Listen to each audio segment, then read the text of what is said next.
नमस्कार दोस्तों आप सभी का हार्दिक स्वागत है आपके अपने यूट्यूब चैनल पे। दोस्तों आज हम बात कर रहे हैं डीएलएड फर्स्ट सेमेस्टर के थर्ड पेपर की, जो कि हमारा है विज्ञान। तो दोस्तों आज की वीडियो में हम लोग बात करेंगे अति लघुत्तरीय प्रश्नों की सीरीज के बारे में। आज के हमारे पार्ट है पार्ट 2। अगर आपने दोस्तों पार्ट 1 नहीं देखा है तो प्ले लिस्ट पर जाकर उसको देख लीजिएगा। तो दोस्तों बिना किसी देरी के स्टार्ट करते हैं क्वेश्चन नंबर 1 से। क्वेश्चन नंबर 1, किन्हीं दो बहुवर्षीय पौधों के नाम लिखिए। तो दोस्तों बहुवर्षीय पौधे कौन कौन से होते हैं जो बहुत सालों तक चलते हैं? कौन कौन से हैं? पीपल तथा नीम। अगले क्वेश्चन की बात करते हैं दोस्तों, नर तथा मादा युग्मक को मिलाने की विधि क्या कहलाती है? तो दोस्तों यह विधि क्या कहलाती है? निषेचन कहलाती है। अगले क्वेश्चन की बात करते हैं, बीजों का प्रकीर्णन किसकी सहायता से होता है? तो दोस्तों बीजों का प्रकीर्णन जल द्वारा, वायु द्वारा, स्फुटन द्वारा, जंतुओं द्वारा, पक्षियों द्वारा और मनुष्यों द्वारा होता है। अगले क्वेश्चन की बात करते हैं, पत्तियों का रंग हरा क्यों होता है? तो दोस्तों क्लोरोफिल की उपस्थिति के कारण पत्तियों का रंग हरा होता है। किसकी उपस्थिति के कारण? क्लोरोफिल की उपस्थिति के कारण। अगले क्वेश्चन की बात करते हैं दोस्तों, लंबाई का एसआई मात्रक क्या होता है? तो दोस्तों लंबाई का मात्रक क्या होता है? एसआई में मीटर होता है। अगले क्वेश्चन की बात करते हैं, 12 इंच बराबर कितना होता है? तो दोस्तों 1 इंच में कितने होते हैं? 1/12 फुट। तो 12 इंच में कितना हो जाएगा? 1 फुट हो जाता है। 1 फुट में 12 इंच होते हैं। अगले क्वेश्चन की बात करते हैं, 1 गज में कितने फुट होते हैं? तो दोस्तों 1 गज में 3 फुट होते हैं या फिर 91.44 सेंटीमीटर होता है। अगले क्वेश्चन की बात करते हैं, शरीर का ताप किस तापमापी से मापते हैं? तो दोस्तों शरीर का ताप किससे नापते हैं? थर्मामीटर से नापते हैं। आंसर क्या हो जाएगा दोस्तों? ये थर्मामीटर। अगले क्वेश्चन की बात करते हैं, स्वस्थ मनुष्य के शरीर का ताप कितने डिग्री सेल्सियस होता है? तो दोस्तों कितने डिग्री सेल्सियस होता है? 37 डिग्री सेल्सियस होता है। ठीक है। अगले क्वेश्चन की बात करते हैं, माप के मानक मात्रक होना क्यों आवश्यक है? तो दोस्तों हमारे दैनिक जीवन में अनेक वस्तुओं की लंबाई, चौड़ाई, क्षेत्रफल, आयतन, तौल आदि सही ज्ञान के माप के लिए मानक मात्रक होना आवश्यक है। ठीक है। लंबाई दोस्तों वस्तुओं की सही हो, चौड़ाई सही हो, क्षेत्रफल सही हो, आयतन, इन सब के सही माप के लिए क्या होना आवश्यक है? मानक होना आवश्यक है। अगले क्वेश्चन की बात करते हैं, लंबाई मापने में मीटर से छोटी तथा बड़ी किन इकाइयों का प्रयोग करते हैं? तो दोस्तों छोटी लंबाई के मापन के लिए मीटर पैमाने का 10वां, 100वां तथा 1000वें भाग का प्रयोग किया जाता है तथा लंबाई नापने के लिए मीटर के पैमाने का 10 गुना, 100 गुना, 1000 गुना बड़े मात्रकों का प्रयोग किया जाता है। अगले क्वेश्चन की बात करते हैं दोस्तों, खेत का क्षेत्रफल प्रायः किस मात्रक से नापते हैं? तो दोस्तों खेत का क्षेत्रफल किस में नापते हैं? डेसिमल, एकड़, हेक्टेयर तथा देसी भाषा में किस में नापते हैं? बीघा में नापते हैं। अगले क्वेश्चन की बात करते हैं दोस्तों, किस घन में लंबाई तथा चौड़ाई या ऊंचाई सदैव कैसी होती है? तो दोस्तों किसी घन में लंबाई, ऊंचाई तथा चौड़ाई दोनों बराबर होती हैं, सेम होती हैं। ठीक है। घन में क्या होता है? लंबाई गुणे चौड़ाई गुणे ऊंचाई, तीनों बराबर होती हैं। ठीक है। अगले क्वेश्चन की बात करते हैं दोस्तों, आयतन किसे कहते हैं? किसी वस्तु के द्वारा घेरे गए स्थान को उस वस्तु का क्या कहते हैं दोस्तों? आयतन कहते हैं। अगले क्वेश्चन की बात करते हैं, एमकेएस पद्धति में मूल मात्रक क्या है? तो दोस्तों एमकेएस पद्धति का मूल मात्रक क्या है? लंबाई, द्रव्यमान और समय। अगले क्वेश्चन की बात करते हैं, गति के कितने प्रकार होते हैं? तो दोस्तों गति के कितने प्रकार होते हैं? 4 प्रकार होते हैं, रेखीय गति, घूर्णन गति, वृत्तीय गति और लास्ट में क्या है? दोलन गति। अगले क्वेश्चन की बात करते हैं, द्रव्यमान का मानक मात्रक क्या है? तो दोस्तों द्रव्यमान का मानक मात्रक क्या होता है? किलोग्राम होता है। अगले क्वेश्चन की बात करते हैं, मानव शरीर का सामान्य ताप कितना होता है? तो दोस्तों कितना होता है? 37 डिग्री सेंटीग्रेड। अभी हमने पढ़ा था ना। अगले क्वेश्चन की बात करते हैं, गति किसे कहते हैं? समय के अनुसार किसी वस्तु तथा उसके भाग की स्थिति में आए परिवर्तन को क्या कहते हैं? गति कहते हैं। अगले क्वेश्चन की बात करते हैं, गति का प्रथम नियम बताइए। तो दोस्तों गति का प्रथम नियम क्या कहता है? इसके अनुसार यदि कोई वस्तु विरामावस्था में है तो विरामावस्था में बनी रहेगी, और यदि किसी सरल रेखा में एक समान वेग से चल रही है तो उसी प्रकार चलती रहेगी जब तक उस पर वायु बल ना लगाया जाए। अगले क्वेश्चन की बात करते हैं, घूर्णन गति किसे कहते हैं? जब वस्तु अपने अक्ष के चारों ओर घूमती है तो उसकी गति कैसी होती है? घूर्णन गति होती है। अगले क्वेश्चन की बात करते हैं, वृत्तीय गति किसे कहते हैं? जब कोई वस्तु वृत्ताकार मार्ग पर गति करती है तो वह वृत्तीय गति करती है। अगले क्वेश्चन की बात करते हैं दोस्तों, बल किसे कहते हैं? बल वह धक्का या खिंचाव है जो एक वस्तु द्वारा दूसरे वस्तु पर आरोपित होता है। अगले क्वेश्चन की बात करते हैं, दोलन गति किसे कहते हैं? जब कोई वस्तु अपनी माध्य स्थिति के दोनों ओर गति करती है तो उसे दोलन गति कहते हैं। अगले क्वेश्चन की बात करते हैं दोस्तों, दैनिक जीवन में झुके हुए तल को एक मशीन की तरह आप कहाँ कहाँ उपयोग कर सकेंगे? तो दोस्तों कहाँ कहाँ उपयोग कर सकेंगे? देखिए दोस्तों, लोहे के भारी सामान को मजबूत पटरा लगाकर ऊपर चढ़ाने में, मकानों में सीढ़ी के रूप में, पहाड़ियों पर घुमावदार सड़कों के रूप में। अगले क्वेश्चन की बात करते हैं दोस्तों, चाल से क्या तात्पर्य है? तो दोस्तों किसी बल द्वारा एकांक समय में चली गई दूरी क्या कहलाती है दोस्तों? चाल कहलाती है। अगले क्वेश्चन की बात करते हैं, किसी गतिमान वस्तु की दशा में परिवर्तन कैसे किया जा सकता है? तो दोस्तों बल लगाकर किसी गतिमान वस्तु की दशा में परिवर्तन किया जा सकता है। अगले क्वेश्चन की बात करते हैं, बल के कितने प्रकार होते हैं? तो दोस्तों बल के कितने प्रकार होते हैं? 5 प्रकार होते हैं। पेशीय बल, गुरुत्वीय बल, चुंबकीय बल, घर्षण बल और विद्युतीय बल। अगले क्वेश्चन की बात करते हैं, विद्युतीय बल किसे कहते हैं? तो दोस्तों वह बल जो विद्युत धारा के कारण उत्पन्न होता है, वह कार्य करता है, उसे क्या कहते हैं? विद्युतीय बल कहते हैं। अगले क्वेश्चन की बात करते हैं, पदार्थों के पृथकता की आवश्यक विधियों के नाम बताइए। तो दोस्तों कौन कौन सी विधि हैं? बीनना, चालना, छानना, वाष्पन और आसवन विधि। अगले क्वेश्चन की बात करते हैं, थर्मामीटर क्या होता है? तो दोस्तों थर्मामीटर की सहायता से शरीर का क्या नापा जाता है? तापमान नापा जाता है। अगले क्वेश्चन की बात करते हैं, एसआई की मूल राशियों की संख्या कितनी होती है? तो दोस्तों एसआई में मूल राशियों की संख्या कितनी है? 7 है। अगले क्वेश्चन की बात करते हैं, चुंबक की सर्वप्रथम खोज कहाँ पर हुई थी? तो दोस्तों कहाँ पे हुई थी? मैग्नीशिया में हुई थी।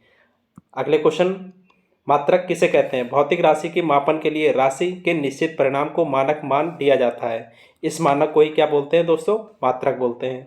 अगले क्वेश्चन की बात करते हैं, नैनो सेकंड में कितने सेकंड के बराबर होता है? तो दोस्तों नैनो सेकंड कितने सेकंड के बराबर होता है? ये होता है दोस्तों 10⁻⁻9 के बराबर। अगले क्वेश्चन की बात करते हैं, द्रव्यमान एवं वेग के गुणनफल को क्या कहते हैं? तो दोस्तों इसको क्या बोलते हैं? द्रव्यमान गुणे वेग के गुणनफल को संवेग कहते हैं। अगले क्वेश्चन की बात करते हैं, बल गुणे विस्थापन क्या कहलाता है? तो दोस्तों कार्य क्या होता है? बल गुणे विस्थापन, बल गुणे विस्थापन कार्य कहलाता है। अगले क्वेश्चन की बात करते हैं, कोई कण 1 सेकंड में जितना कोण घूमता है उस घूर्णन गति को क्या कहते हैं? तो दोस्तों उसे कहते हैं वृत्ति गति। अगले क्वेश्चन की बात करते हैं, चुंबकीय बल किसे कहते हैं? तो किसी चुंबक द्वारा चुंबकीय पदार्थों पर लगाया गया चुंबकीय बल कहलाता है। जो बल चुंबक द्वारा किसी चुंबकीय पदार्थ पर लगाया जाता है चुंबकीय बल कहलाता है। अगले क्वेश्चन की बात करते हैं दोस्तों, पदार्थ की अवस्थाएं बताइए। तो दोस्तों पदार्थ की कौन कौन सी अवस्थाएं होती हैं? देखिए, ठोस होती है, द्रव होती है, गैस होती है। ठीक है, कुल कितनी अवस्थाएं होती हैं? 3 अवस्थाएं होती हैं। अगले क्वेश्चन की बात करते हैं, वे पदार्थ कौन से जो ठोस, द्रव तथा गैस अवस्थाओं में रहते हैं? तो दोस्तों कौन से पदार्थ हैं? वे हैं गंधक और जल। अगले क्वेश्चन की बात करते हैं, पदार्थ की वह अवस्था बताइए जिसमें अंतराण्विक अवकाश सबसे अधिक होता है। तो दोस्तों पदार्थ की गैसीय अवस्था में अंतराण्विक सबसे ज़्यादा होता है, उनके बीच में, कणों के बीच में सबसे ज़्यादा गैप होता है। अगले क्वेश्चन की बात करते हैं, पृथक्करण किसे कहते हैं? किसी मिश्रण में विलेय तथा अविलेय पदार्थों को अलग अलग करने की क्रिया को क्या बोलते हैं? पृथक्करण कहते हैं। अगले क्वेश्चन की बात करते हैं दोस्तों, विलायक किसे कहते हैं? जब कोई पदार्थ किसी द्रव में घुलता है तो उस पदार्थ को, उस द्रव का क्या कहते हैं? विलेय तथा द्रव को क्या बोलते हैं? विलायक बोलते हैं। अगले क्वेश्चन की बात करते हैं दोस्तों, यौगिक क्या है? तो दोस्तों 2 या 2 से अधिक तत्वों के परमाणु के निश्चित अनुपात से मिलने के कारण क्या बनता है? यौगिक बनता है। अगले क्वेश्चन की बात करते हैं, पृथक्करण की कोई 2 विधियां बताइए। तो दोस्तों 2 विधि कौन कौन सी होती हैं? भाप आसवन विधि और प्रभाजी आसवन विधि। अगले क्वेश्चन की बात करते हैं, मिश्रण किसे कहते हैं? ऐसे पदार्थ जिसमें 2 या 2 से अधिक यौगिक अथवा तत्व दोनों अनिश्चित अनुपात में सम्मिलित होते हैं, क्या कहलाते हैं दोस्तों? मिश्रण कहलाते हैं। अगले क्वेश्चन की बात करते हैं, चीनी की शरबत में लकड़ी के कोयले के कुछ छोटे छोटे टुकड़े मिले हैं, आप इन्हें कैसे पृथक करेंगे? तो दोस्तों कैसे पृथक करेंगे? छान कर पृथक करेंगे। अगले क्वेश्चन की बात करते हैं, द्रव्यमान किसे कहते हैं? यदि वस्तु में पदार्थ में जितना परिमाण होता है वह उस वस्तु का क्या कहलाता है? द्रव्यमान कहलाता है।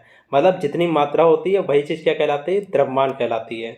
अगले क्वेश्चन की बात करते हैं, मीट्री पद्धति किसे कहते हैं? वर्ष 1970 में फ्रांसीसियों ने मापन की एक मानक प्रणाली की रचना की, जिसे क्या बोलते हैं दोस्तों? मीट्री पद्धति कहते हैं।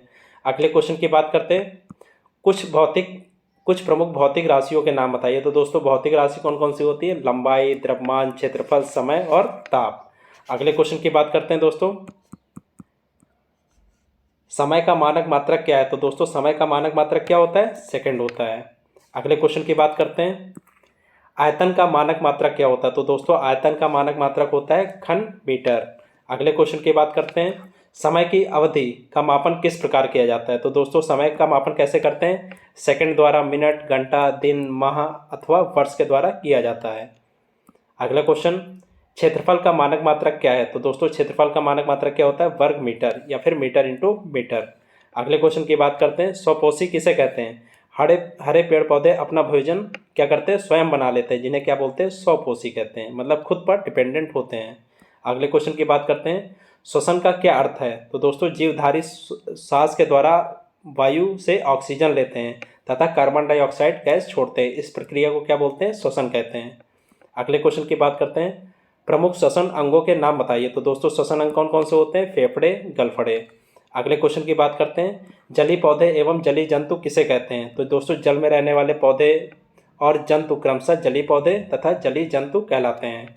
अगले क्वेश्चन की बात करते हैं, अंकुरण के लिए क्या आवश्यक होता है? तो दोस्तों बीजों के अंकुरण के लिए वायु, पानी, उचित ताप आवश्यक है। अगले क्वेश्चन की बात करते हैं, मृतिका किसे कहते हैं? तो पके हुए बर्तन को क्या बोलते हैं दोस्तों? मृतिका बोलते हैं। अगले क्वेश्चन की बात करते हैं, खिड़कियों में किस प्रकार का कांच प्रयोग किया जाता है? तो दोस्तों खिड़कियों में क्या किया जाता है? साधारण कांच तथा मृदु कांच का प्रयोग करते हैं। अगले क्वेश्चन की बात करते हैं, पुष्प के मुख्य 4 भागों के नाम लिखिए। तो दोस्तों पुष्प के 4 भाग कौन कौन से होते हैं? बाह्यदल पुंज, दल पुंज, पुमंग और जयांग। अगले क्वेश्चन की बात करते हैं, गति के द्वितीय नियम को परिभाषित करिए। तो दोस्तों गति का द्वितीय नियम क्या कहते हैं? इसके अनुसार जब किसी वस्तु के बाहर से लगाया गया बल F उस वस्तु के द्रव्यमान m तथा उस वस्तु के बल की दिशा में उत्पन्न त्वरण a के गुणनफल के बराबर होता है, क्या कहलाता है? F = m × a, द्रव्यमान गुणे त्वरण।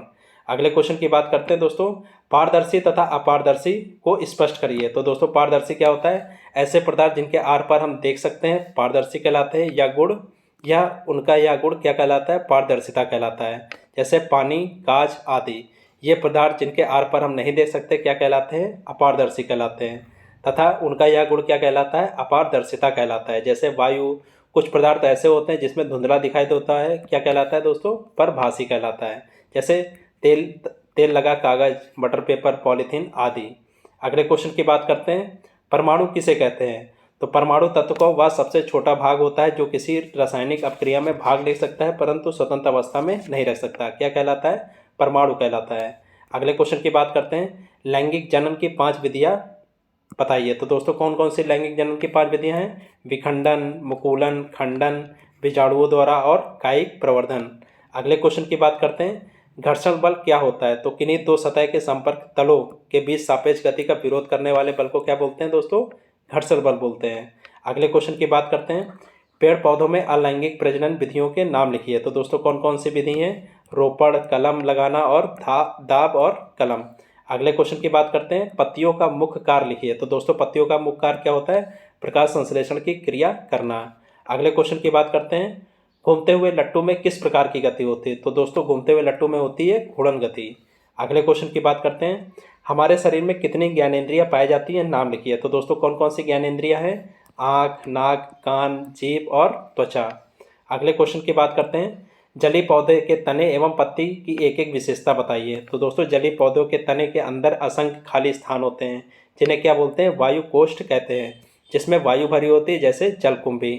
तालाब में कमल तथा कुमुदनी के पौधे विभिन्न भागों को ध्यान से देखने पर मालूम होता है कि इनकी पत्तियां क्या हैं? चपटी हैं और इनकी सतह मोम जैसी चिकनी है। इससे पत्तियां गीली नहीं होती, चपटी होने के कारण या पानी की सतह में तैरती हैं। इससे सूर्य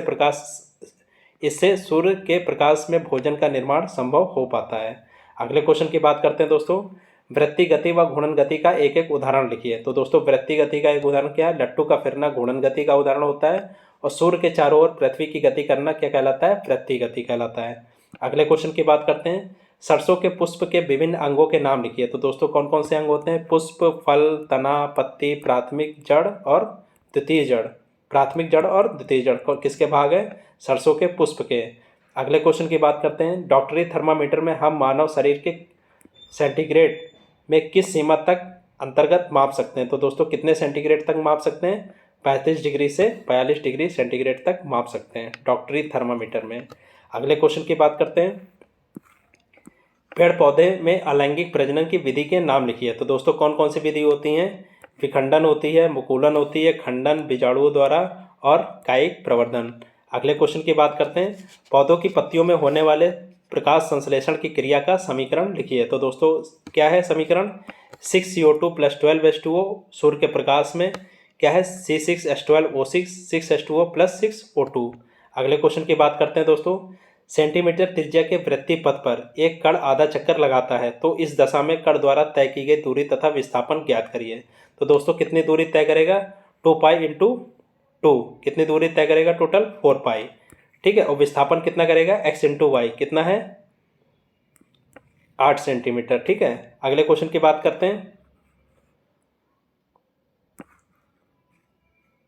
पुष्प के प्रमुख 4 भागों के नाम लिखिए। तो दोस्तों कौन कौन से 4 भाग हैं? बाह्यदल, दलपुंज, पुमंग और जायांग, ये 4 भाग होते हैं। अगले क्वेश्चन की बात करते हैं। पत्ती के प्रमुख भागों के नाम लिखिए। तो दोस्तों पत्ती के प्रमुख भाग कौन कौन से होते हैं? पर्णधार, पर्णवंत्र और पर्णफलक। अगले क्वेश्चन की बात करते हैं। 1 माइक्रोमीटर में कितने पिकोमीटर होते हैं? तो दोस्तों 1 माइक्रोमीटर में 10⁶ पिकोमीटर होते हैं। अगले और अंतिम क्वेश्चन की बात करते हैं दोस्तों। बेलन की लंबाई तथा वृत्त के व्यास मापने के लिए किस यंत्र का प्रयोग करते हैं? तो दोस्तों किसका प्रयोग करते हैं? ये वर्नियर कैलीपर का प्रयोग करते हैं। किसका? वर्नियर कैलीपर का। इसका दोस्तों प्रयोग करते हैं किसको नापने के लिए? बेलन की लंबाई तथा वृत्त के व्यास को नापने के लिए। धन्यवाद दोस्तों। अगर आपको वीडियो अच्छी लगी हो तो चैनल को सब्सक्राइब करिए, लाइक करिए, कमेंट करिए, अपने सभी दोस्तों को सेंड कर दीजिए। तब तक के लिए धन्यवाद।